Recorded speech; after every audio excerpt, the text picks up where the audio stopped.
Well, thanks to the Iowa caucuses, for the first time in the 2020 presidential election campaign, we will have some results tonight. But what do those results mean for voters in Kentucky? And how is Iowa's process so different than our elections? LEX 18's political reporter Carolina Buchek takes a look. Presidential candidates making last-minute appeals today for support ahead of tonight's Iowa caucuses. The Iowa Democratic caucuses has been crisscrossing Iowa in anticipation of today's caucus. Every 4 years, the Iowa caucus dominates news coverage across the country.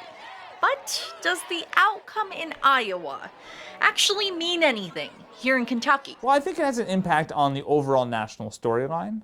Because people like to go with a winner, and you'll have a sense tonight of who the top candidates are, who the top winners. And the way they get to those top winners is different than the way we vote here in Kentucky.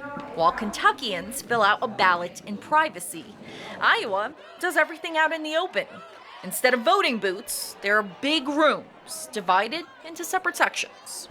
So the people who support candidate A, they would all come over here.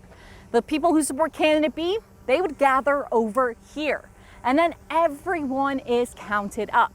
But here's the thing, if one of the candidates doesn't get at least 15% of all the people in the room, they're considered unviable. So now all of these people, they have to move. They have to find a different candidate. The reason there's so much attention on this is because the Iowa caucus gives us the first results in the presidential election.